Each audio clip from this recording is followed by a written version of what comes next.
몇 가지 광고 드리도록 하겠습니다. 여전도 연합회에서 떡과 만두 식혜를 준비했습니다. 금요일 날 식혜 손수 준비한 식혜를 따뜻한 것을 먹었는데 너무 맛있더라고요. 그래서 꼭 우리 이번 주 다음 주까지 판매하니까요.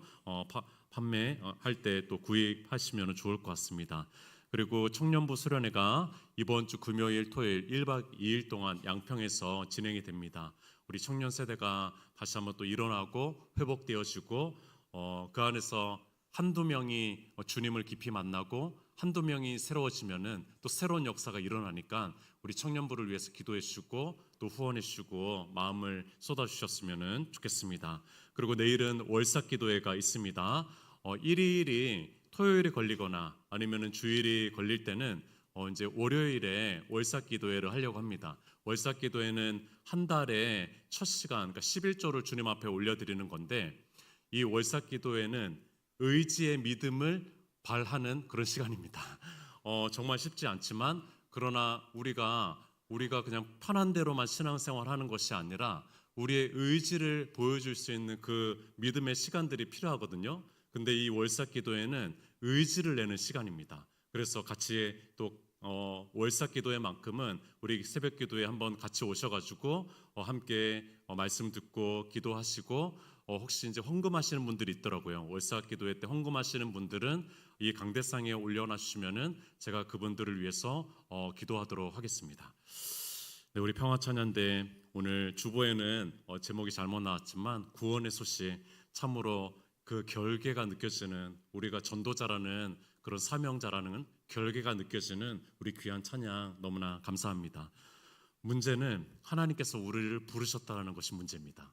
하나님께서 부르시는 것으로부터 우리가 여러 가지 문제들이 발생한다는 것입니다. 하나님을 제대로 체험하면은요, 새로운 도전 앞에 서고 새로운 삶 가운데 나아갈 수밖에 없는 것입니다. 그래서 때로는 내가 원하지 않는 그 길을 걸어갈 때 한숨을 내쉬면서 하나님 왜 저를 부르셨습니까? 하나님 왜 저를 이렇게 부르셨죠? 라고 하는 그런 작은 원망도 주님 앞에 올려드리게 되는 것이죠.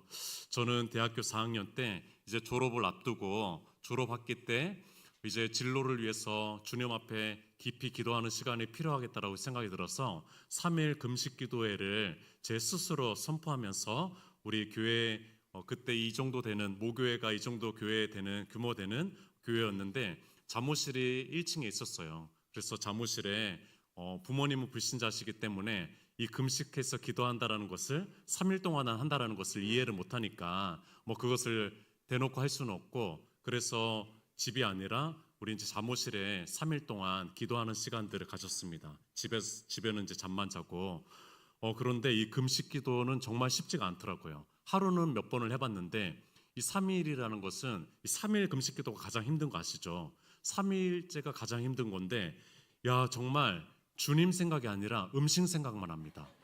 첫째 날까지는 그래도 주님 바라보고 기도하고 그랬어요. 근데 이튿날부터 음식 생각만 나요. 그래서 주님 묵상하지 않고 음식만 묵상했습니다. 3일 후에 내가 무엇을 먹을까? 무엇을 마실까? 콜라도 막 떠오르고 햄버거도 떠오르고 진짜 5만 가지 생각이 듭니다. 한번 해보십시오. 정말 이틀째부터 제가 얘기한 대로 음식 생각만 할 거고, 정말 그렇게 훈련이 잘 되시지 않은 분들은요, 음식만 묵상하다가 3일째가 될 겁니다. 그런데 그럼에도 불구하고 주님께서 저를 가련히 여기셔가지고 주님께서 말씀해 주셨어요. 음식만 묵상만 이틀 동안 했는데도 주님께서 저에게 한 말씀을 주셨는데 이사야 43장 1절 말씀입니다. 야곱아, 너를 창조하신 여호와께서 지금 말씀하시니라. 이스라엘아, 너를 지으신 네가 말씀하시니라. 너는 두려워하지 말라. 내가 너를 구속하였고 너를 지명하여 불렀나니 너는 내 것이다 라고 하는 이 음성을 주면서 제가 담임 목사님을 찾아가서 상담을 받게 됐고, 또 신앙의 멘토들을 찾아가서 신학대학원 입학을 준비하게 됐습니다. 입시 준비를 하게 됐는데 그때를 되돌아보면은 후회는 없습니다. 후회는 없지만 작은 원망 정도는 있습니다. 그때 나를 왜 부르셨을까? 이 목회의 길이 이런 거였으면은 저는 선택하지 않았을 텐데 전혀 모르는 그런 저에게 하나님께서 왜 부르셨을까? 이 멀쩡한 사람을 왜 불렀을까? 4년제 대학 그냥 잘 졸업하려고 하는 사람을 왜 부르셨을까? 그런데 멀쩡하지 않은 사람을 부르신 거죠, 사실은요. 그런데 늘 오해하고 모해하면서 하나님께 좀 작은 원망도 올려드리고 책임 전가도 하고 힘들다라고 얘기하고 당신이 불렀으니까 당신이 책임지세요 라고 얘기하기도 하게 되는 것입니다. 오늘 우리가 볼 믿음의 선진인 노아가 그렇지 않았을까 생각이 듭니다. 노아는요 950세까지 살았거든요. 그런데 500세에 하나님께서 부르십니다. 그러니까 삶이 안정권에 들었습니다. 여러 가지 노하우들이 쌓였습니다. 여러 경험들 쌓였고 삶의 여러 가지 환경들도 조건들도 참 안정적일 그때 500세, 약 500세 때 그를 부르기 시작합니다. 아니 저처럼 젊을 때 부른 것도 아니고 그 중년이 넘어갔을 때 그때 하나님께서 이 노아를 부르시는데 그를 부르신 그 부르심이 보통이 아니다라는 것이 문제예요.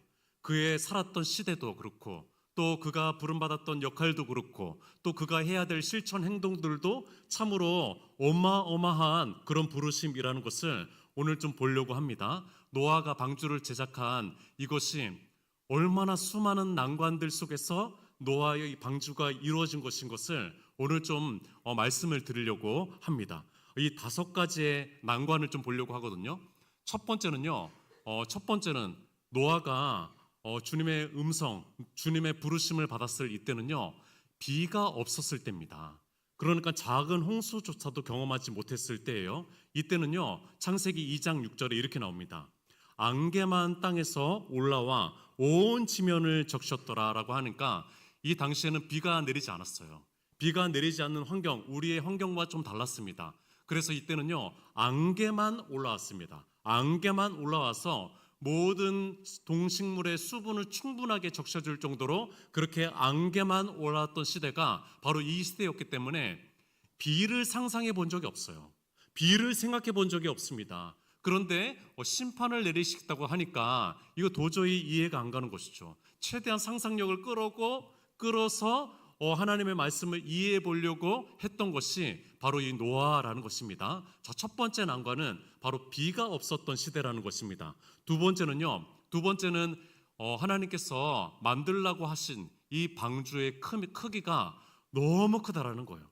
아니 비상식적으로 이 시대 속에서 너무 큰 방주를 만들라고 하는 것입니다. 당시에는 줄자나 뭐 이런 자가 없잖아요. 그렇기 때문에 뭔가 측정하려고 하는 것을 규빗이라고 했습니다. 가장 오래된 측량 기준인데요. 규빗은 이제 이것도 정확하게 아는 건 아닙니다. 그러나 이제 구약 성서 학자들이 규빗이라는 것은 아마 이 손가락 끝에서 팔꿈치까지의 길이일 것이다 라고 우리가 이제 생각을 하는 거죠. 그 정도 길이 남자 어른의 요 사이즈 정도일 것이다 라고 한 것이죠. 줄자가 없으니까 어떤 측정하는 길이 기준은 있어야 되니까요.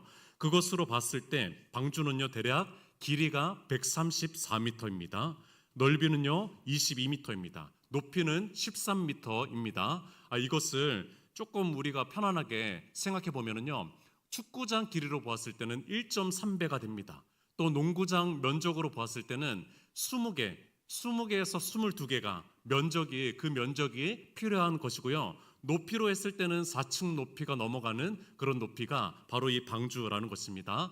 그러니까 오늘날 어떤 컨테이너 선으로 했을 때 중형의 컨테이너 선이고 또 우리 여객선으로 보았을 때는요 몇백 명에서 1000명까지 들어갈 수 있는 대형 여객선의 크기를 가지고 있는 그것이 바로 이 방주라는 것입니다.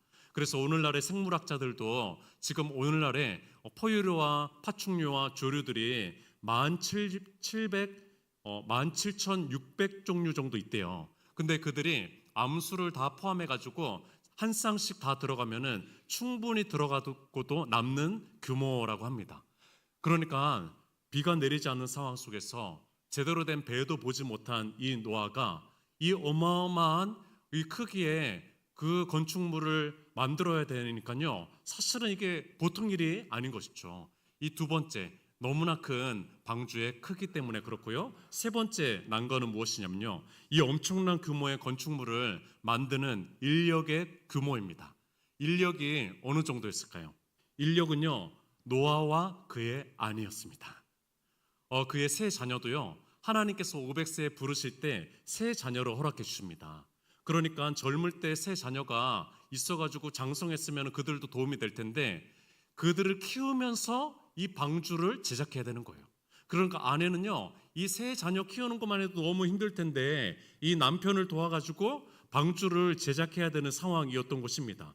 노아 거의 혼자 했을 수도 있습니다. 아내가 애들을 키우고 있는 상황 속에서 노아 거의 혼자 했을 수가 있어요. 이 어마어마한 이 방주를 제작하기 위해서 노아 혼자 또 아내가 도와가지고 애쓰는 장면들을 상상해 보십시오. 아내도 대단합니다. 노아야 하나님께서 직접 부르셔가지고 너 방주를 만들라고 했지만 아내는 무슨 고생입니까? 아내가 무슨 죄입니까?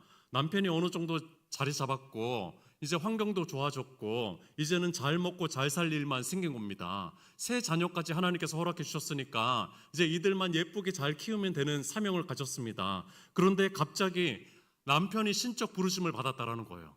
그러면서 이 황당하게 너무나 큰 방주를 만들려고 하는 그 앞에 서게 된 겁니다. 그래서 그의 아내는 이름도 나오지 않습니다. 우리가 이름도 몰라요. 이름도 모르는 이 무명의 아내가 가만히 있었겠습니까? 부부였기 때문에 같이 도왔겠죠. 결국에는 그 믿음의 방주에 들어가게 됐습니다. 나무를 패고 들고 이동하는 것을 누가 도와줬겠습니까? 아내가 도와줬겠죠. 새끼 밥을 누가 해줬겠습니까? 아내가 해줬겠죠. 새 자녀들을 누가 키웠겠습니까? 또 그 방주 안에서 수많은 동식물들을 누가 키우고 살림했겠습니까? 아내가 했을 것입니다. 참 그러니까 아내도 설득해야 되는 거예요. 120년 이제 긴 세월을 얘기하려고 그러는데 긴 시간 동안에 이 아내도 설득하면서 같이 방주를 만들자고 할 수밖에 없었던 것입니다. 네 번째가 이것이 더 문제입니다. 네 번째는요. 그렇기 때문에 인력이 작고 규모는 너무 크기 때문에 시간이 너무 오래 걸린 거예요. 얼마나 오래 걸린지 아십니까? 무려 1세기를 넘어가지고 120년 동안 이 방주를 제작하기 시작합니다.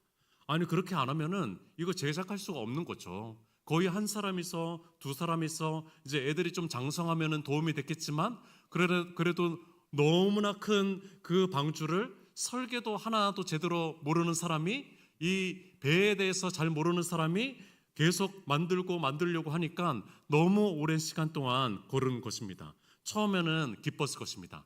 야 하나님께서 이런 사명을 주셨어? 라고 하면서 나무를 팰 때도 땀을 흘리면서도 너무 행복하면서 나무 하나 패고 또 그 나무를 가지고 와가지고 이동을 하고 또 나무를 하나하나씩 쌓는 거 너무 행복했을 것입니다. 너무나 보람됐을 것입니다.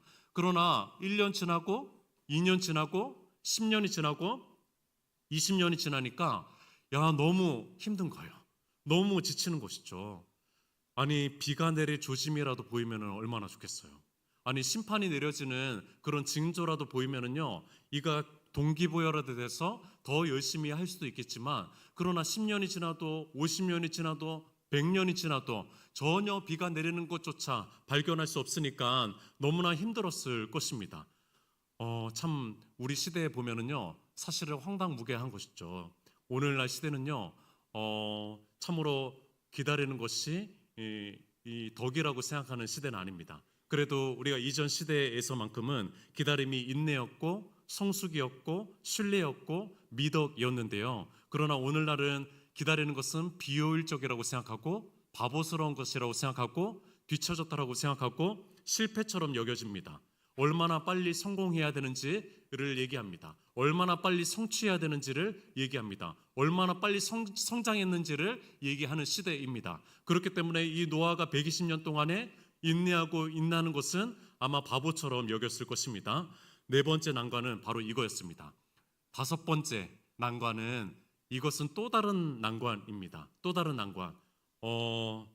우리 난방을 좀 내려주셔도 좋을 것 같은데요. 네. 이 다섯 번째 난관은요. 이 네 번째까지는 자신이 감당해야 될 몫이었어요. 그러면 다른 사람들이 좀 응원해 주면 얼마나 좋겠습니까? 그러나 이 시대는요. 죄가 관영한 시대였습니다. 그 홍수 심판 직전 있잖아요. 그러니까 죄가 관영한 시대입니다. 창세기 6장 5절부터 6절까지를 보면은요 이렇게 나와 있습니다. 여호와께서 사람의 죄악이 세상에 가득함과 그의 마음으로 생각하는 모든 계획이 항상 악할 뿐임을 보시고 땅 위에 사람 지으셨음을 한탄하사 마음에 근심하시고, 이전 번역에 보면은요, 하나님께서 유일하게 후회한다라는 표현이 나오는 장면입니다. 그러니까 이 아담 이후에 죄가 쌓이고 쌓이면서 10대, 그 10대 자손, 이 노아 시대는요, 죄가 너무나 만연했습니다. 그래서 그 마음의 계획까지도 다 악한 것으로 보일 정도로 하나님께서 그렇게 바라본 시대가 바로 그런 시대입니다. 시대가 너무 악하면은요, 그것은 흐름이 됩니다. 그것은 조류가 됩니다. 그것은 공기가 됩니다. 공기, 분위기가 됩니다.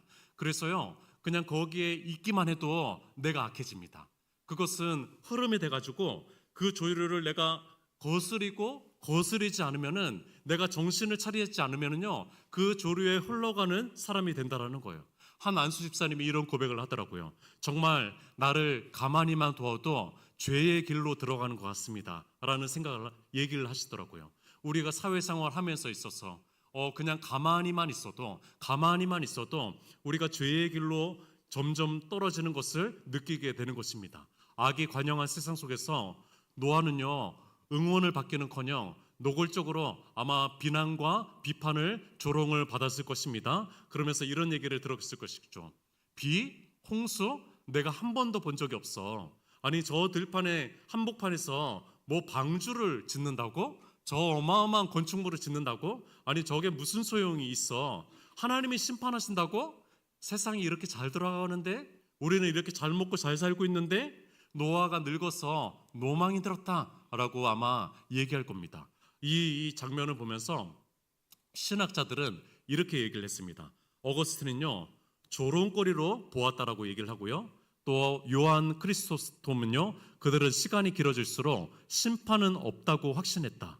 존 칼빈은 비경제적이고 비상식적이고 비과학적인 이 행동은 세상의 조롱거리였다라고 얘기해 주고요. 또 몽고메리 보이스는요, 그는 개처럼 취급되었다라고 얘기하는 거 맞습니다. 아마 이렇게 비난을 받았을 것입니다. 이렇게 비판을 받았을 것입니다. 우리는 5가지를 보았습니다. 노아의 난관, 비가 내리지 않는 시대였습니다. 또 엄청난 규모의 방주의 규모를 가졌는데 이것을 해야 될 인력은 너무나 소수였습니다. 또 너무나 긴 기간 동안 해야 될 것이었습니다. 그런 그 시대는 죄가 너무나 관영한 시대였습니다.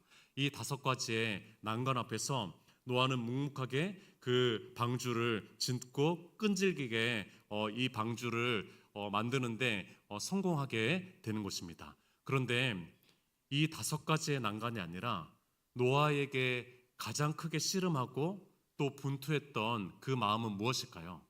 가장 큰 난관은 무엇이었을까요?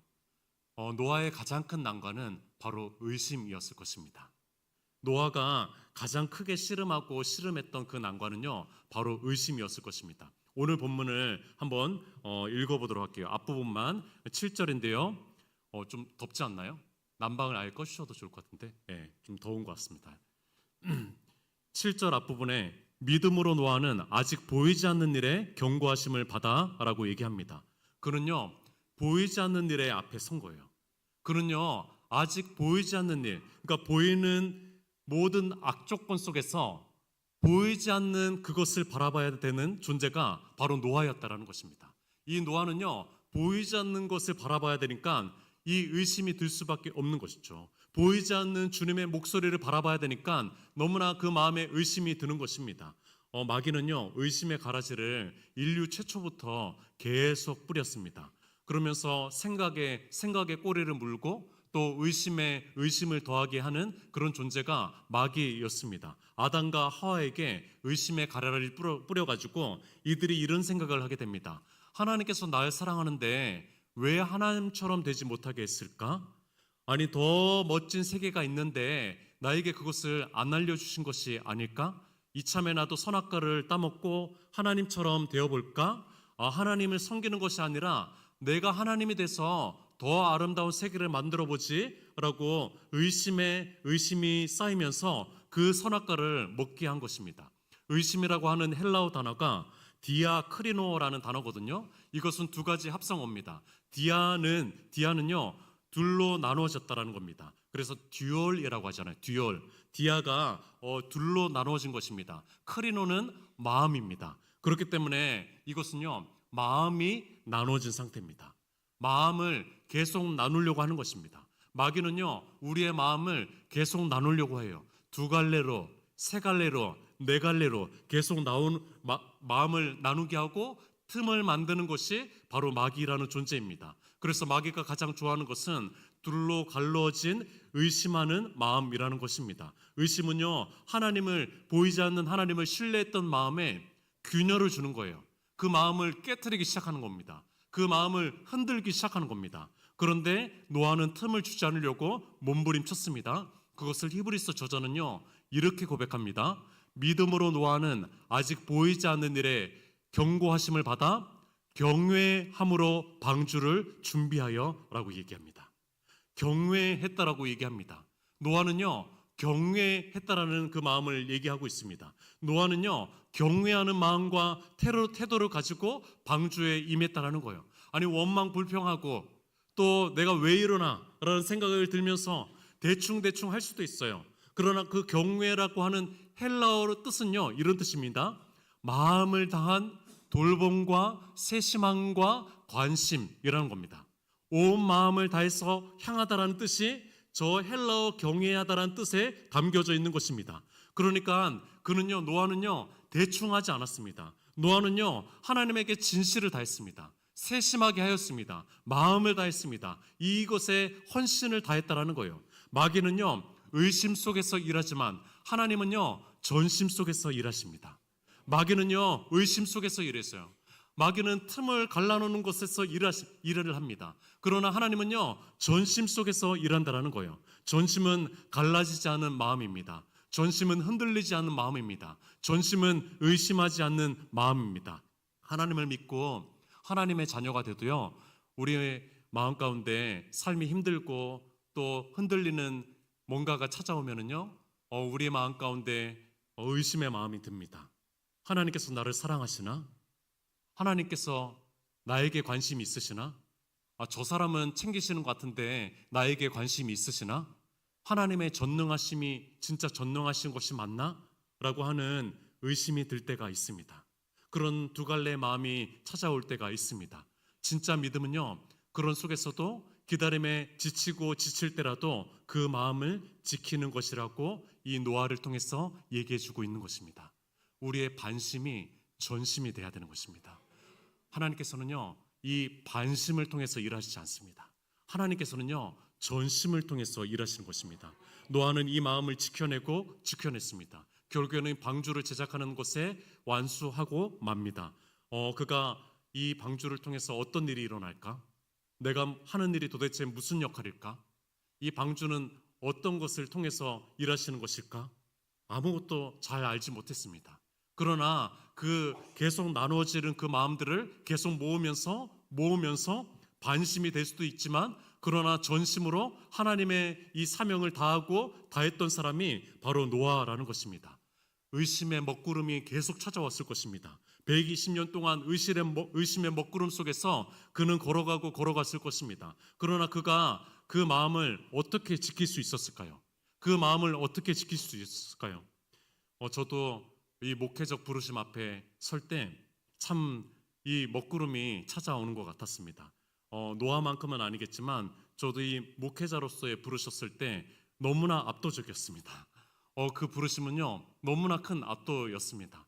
불신자였고 제가 아는 지인들도 많이 없고요, 또 목회자를 제대로 아는 사람도 없었고, 그런데 그 부르심 속에 섰을 때 너무나 압도적이었고 너무나 큰 부담이 찾아왔던 그런 부르심 속에 있었습니다. 그래서 저의 한쪽 발은 늘 세상에 있었어요. 한쪽 발은 교회에 있었지만 한쪽 발은 세상에 있으면서 의심의 먹구름이 막 찾아오니까 한쪽은 그래서 세상 속에서 하나님께만 내가 마음을 들 수는 없다. 그래서 내가 이쪽도 좀 챙겨야 된다라는 생각으로 한쪽 발이 달리 있었습니다. 그러면서 이런 얘기도 주님 앞에 올려드렸습니다. 주님, 왜 저를 부르신 거죠? 아니, 저기 있는 3대째 목회자인 저 아들은 괜찮을 것 같아요. 저 친구는 적임자인 것 같습니다. 제가 뭐 조금 부르신다면은 뭐 특수 목회 정도는 좀 해볼 수 있을 것 같아요. 그런 마음을 주셨으니까요. 그러나 왜 일반 목회로 저를 부르신 거죠? 저는 적임자가 아닌 것 같습니다. 라고 하면서 의심의 먹구름들을 계속 걸어가기 시작했는데 거기에 주님이 계셨던 거예요. 주님이 계셨습니다. 주님께서 저를 목회자로 만들어 가셨고 다듬어 가셨고 세워져 가셨습니다. 그것을 경험했어요. 이제는 조금 더 선명합니다. 의심의 먹구름들은 한 번씩 때로 찾아오지만 그러나 조금 더 선명한 주님을 바라볼 수 있어서 참으로 감사합니다. 여전히 부족하고 연약함에도 불구하고 하나님은 그 부르심을 철회한 적이 한 번도 없으신 거예요. 하나님은요, 그 부르심을 철회하지 않으신 분입니다. 돌이켜보면은요, 제가 한 것이 있다면은 그 자리를 그냥 지킨 겁니다. 저는 그 자리를 지켰어요. 노아도 그 자리를 지켰습니다.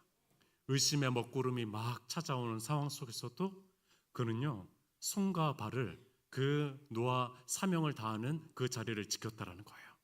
그러니까 마음을 지킬 수 있었던 것입니다. 때로는요, 우리의 마음이 망갈래로 나눠지는 그런 의심의 먹구름이 찾아오는 상황 속에서도 우리의 몸이 그 부르심의 자리를 지켜내는 것이 너무나 중요합니다. 왜 이런 상황이 찾아왔을까? 왜 이런 형편이 찾아왔을까? 왜 내게 이런 의심의 마음들이 계속 발생을 할까? 라는 상황 속에서도 내가 나를 부르신 하나님의 그 부르심의 음성을 생각하면서 그 자리에 서서 묵묵히 그 길을 걸어가고 있는 그 삶이 중요하다는 것입니다. 노아가 믿음을 통해 가지고 얻었던 그 타이틀이 뭔지 아십니까? 그 타이틀은 의의 상속자입니다. 7절 끝부분에 의의 상속자가 됐습니다. 아담과 하와부터 모든 인류는 죄의 상속자가 됐습니다. 죄의 상속인이 됐는데 이 노아는요, 믿음을 통해 가지고 의의 상속자가 됐습니다. 하나님의 의를 전거해 주는 사람이 됐다라는 거예요. 노아는요, 너무나 애써 가지고 방주를 제작했죠. 그렇게 실제로 했습니다. 그런데 하나님의 입장에서 보았을 때 하나님께서 노아를 방주로 만드신 겁니다.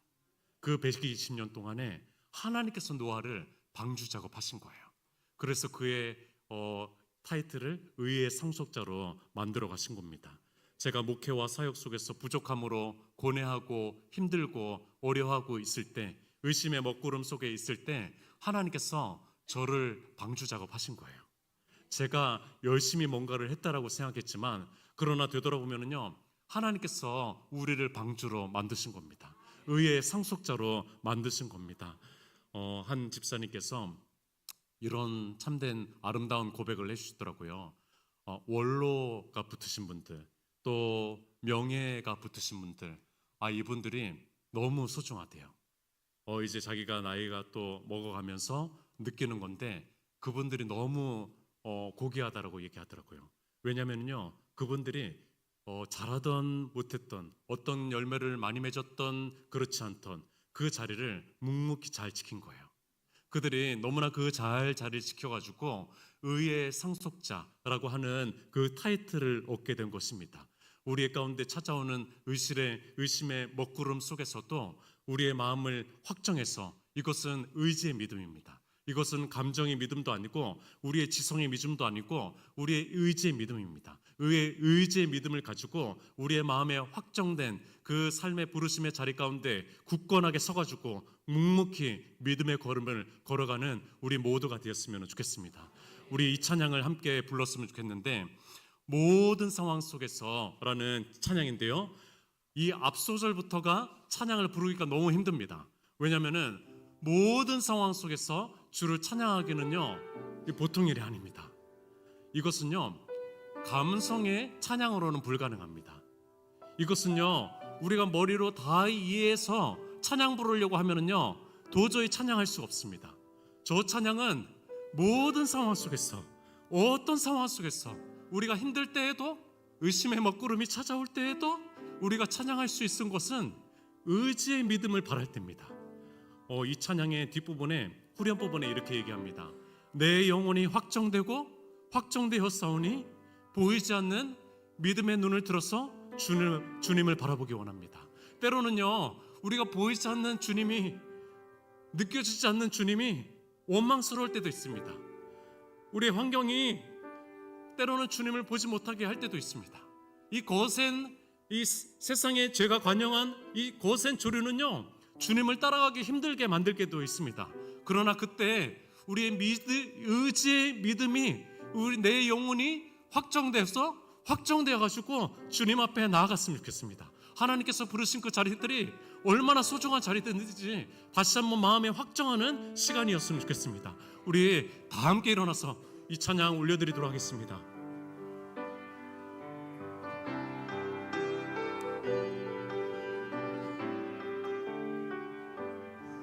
모든 상황 속에서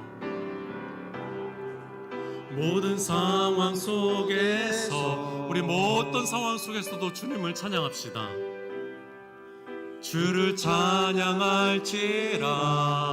왜냐하면은 주님은 보이지 않지만 우리에게 큰 상급이 되기 때문입니다. 그분은 또 우리에게 실제적인 도움이 되십니다. 큰 도움이시라. 우리 보이지 않는 주님의 얼굴을 구합시다. 주의 얼굴 구할 때 그때 성령님께서 우리 가운데 함께 하실 것입니다. 주의 영을 부으사 주님의 사랑을 느끼게 될 겁니다.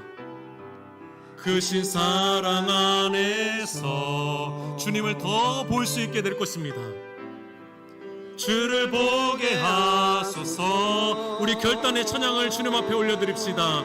내 영혼이 확정되었사오니 내 영혼이 확정되었사오니 믿음에 눈들어 주를 내 영혼이 확정되었사오니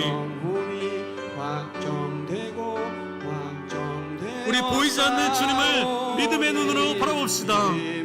눈들어 주를 바라봅니다.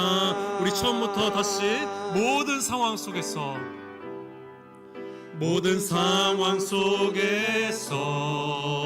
주님을 찬양합시다. 이것은 의지의 믿음입니다. 주를 찬양할지라. 주님은 여전히 살아계시고 우리의 상급이 되실 것입니다. 주는 너의 큰 상급,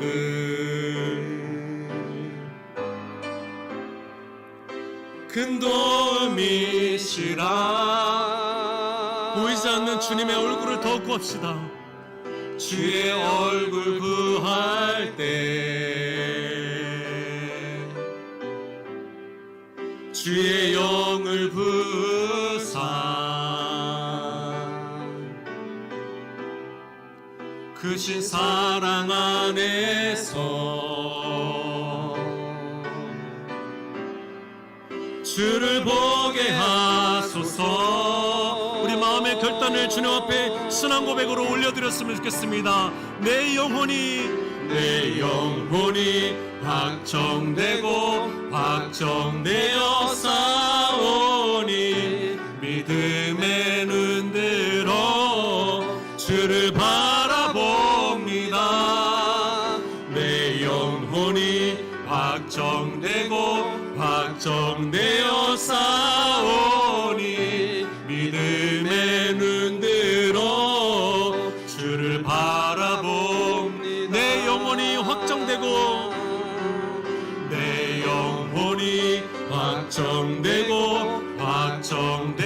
싸우니 믿음의 눈을 들어 주님을 바라봅시다. 우리 가운데 보이지 않는 그때도 우리가 의지의 믿음을 발해서 주님을 바라봅시다. 그분께서는 우리의 확정된 마음을 사용하실 것입니다. 우리의 확정된 마음 가운데 임재하실 것입니다. 주님의 눈 들어 주를 바라보. 우리 한 번만 더. 내 영혼이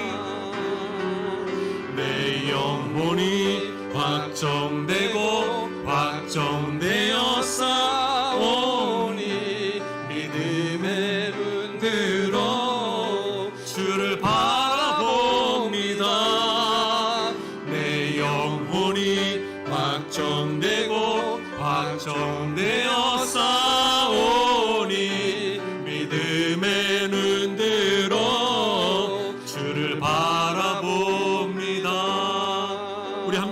기도했으면 좋겠습니다. 오늘은 의지의 믿음을 주님 앞에 결단하고 나아갈 때입니다. 노아가 120년 동안 의심의 먹구름 속에서, 그러나 나를 부르신 주님의 부르심은 철회되지 않는다. 이것은 무너지는 것이 아니다. 나를 향한 주님의 신실하심은 실패가 없다 라는 것을 바라보면서 그 자리에 굳건히 서서 손과 발로 주님의 나라를 섬기고 주님의 구원의 방주를 섬기고 또 주님을 섬겼던 것처럼, 교회를 섬겼던 것처럼, 또 우리의 원로가 되신 또 명예가 되신 분들의 그 묵묵히 그 기도의 자리를 지키고 또 의지의 믿음을 발해서 어떤 의심의 먹구름 속에서도 주님을 바라봤던 이들이 의의 상속자가 되었던 것처럼 나도 그 의의 상속자가 되기를 원합니다. 믿음을 발휘해서, 의지의 믿음을 발휘해서 내가 그 자리를 굳건하게 지키고 하나님께서 부르신 그 삶의 자리들, 또 자녀의 자리들, 그리스도인의 자리, 또 직분자의 자리, 또 내가 서 있는 봉사의 자리, 그 자리 속에서 또 손과 발이 되어서 주님께서 하신 일들을 바라보면서 내가 전심을 다해서 주님께 쓰임받는 그런 사람이 되길 원합니다. 지금 이 시간 내 마음이 확정되었습니다. 내 마음에 확정하기를 원합니다. 주님, 의지의 믿음을 하나님께서 사용하여 주옵소서. 이 결단의 믿음을 주님께서 사용하여 주옵소서. 우리 주여 한번 외치고 기도하도록 하겠습니다. 주여,